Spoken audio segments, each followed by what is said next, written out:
Our next story here is a lesson in overcoming life's many challenges. One well-known Minnesotan turned her childhood cancer diagnosis into a mission to dare to dream and to choose to live. Our Derek James shares her story, which she hopes will inspire others to never give up. I mean, this is my sanctuary. Lake Minnetonka serving as the perfect place for us to meet up with pro wakeboarder Alexa Score. Hey guys, what's up? Her love for water sports began on a small lake in Spicer. So growing up on Green Lake has really shaped who I am and where my life has taken me. At 15, Alexa began to focus more on wakeboarding. I loved it right away.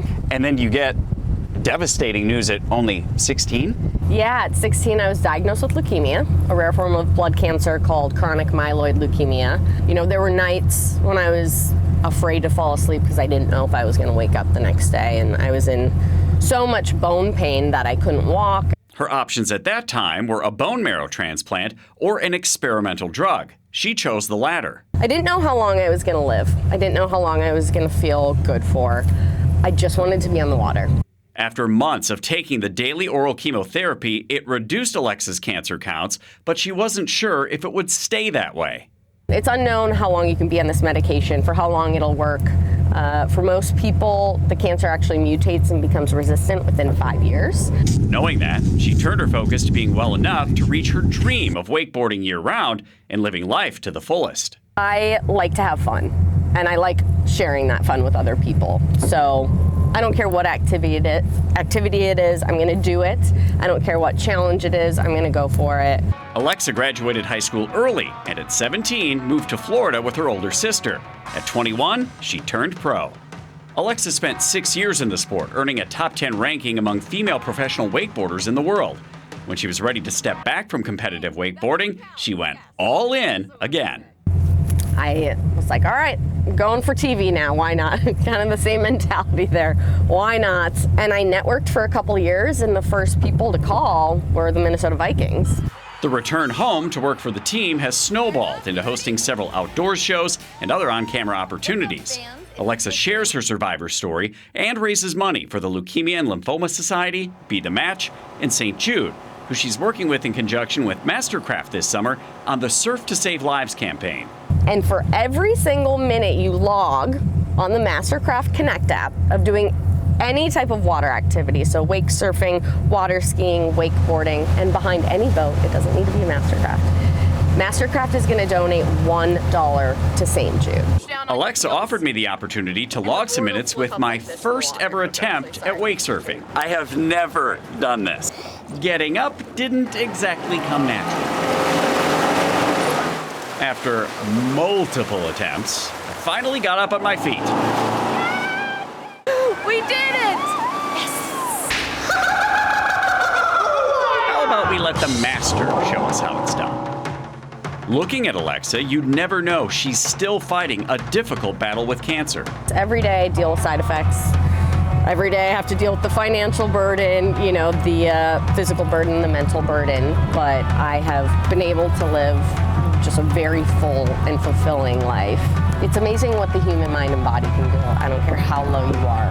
That does not mean that you have to stay there. In Spring Park, Derek James, WCCO News.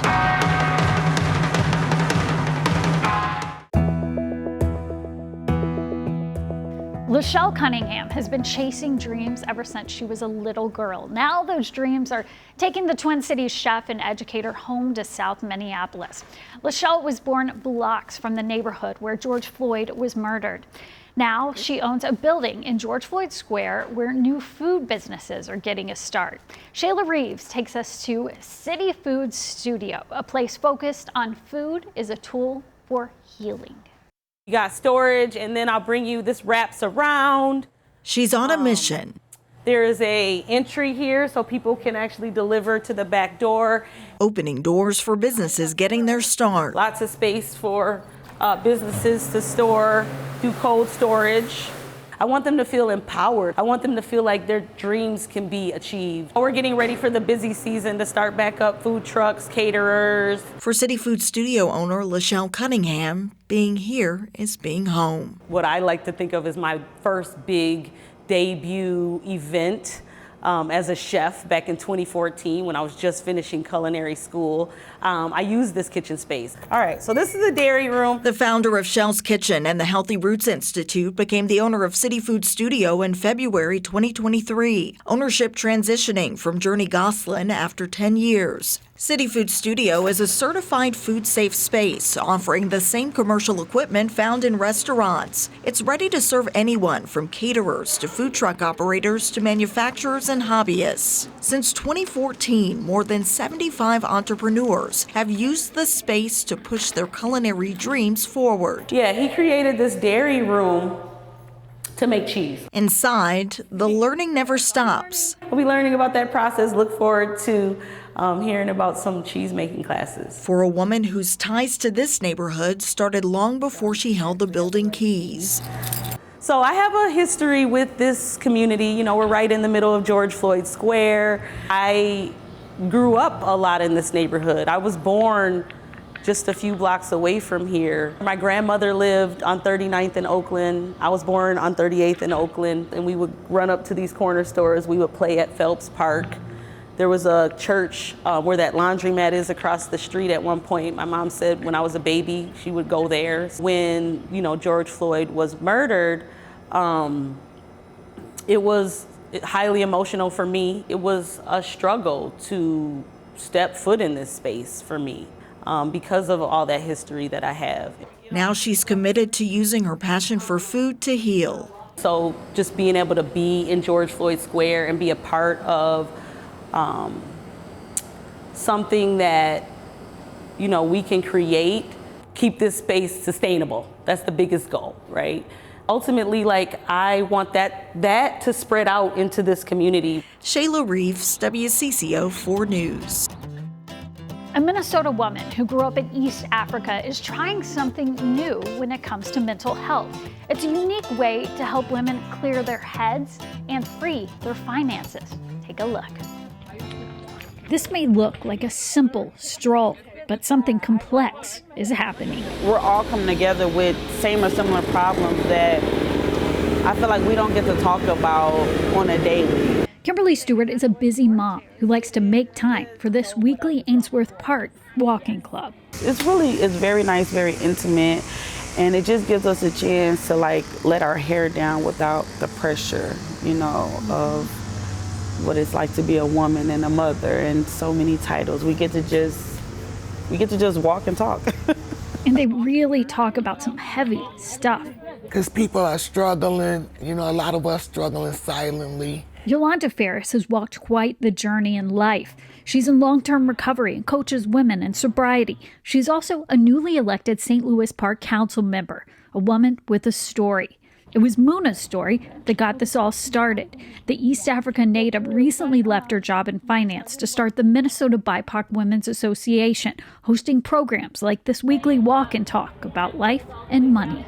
What do you think it is about walking? You don't have to think about, being perfect at it. It's just walking. It's not just about your physical health, it's also your mental health. 100%. Another big part of this is women of color bonding. A lot of our women, they feel alone. They feel isolated, and a lot of them also don't realize that we share traumas, that we do come from a shared background. So there's comfort. Big comfort. And that's why everybody's smiling when they're walking. No one is frowning. I love that. It showed me that I'm not alone and that there are other women going through either what I'm going through or something similar. When I come here, I get to focus on me and talk about me. And talk about how I feel and how I'm doing. So that's the beauty. Yes, it is. Still ahead, 50 years of growing together. One woman's emotional goodbye for a symbol of her long and full life.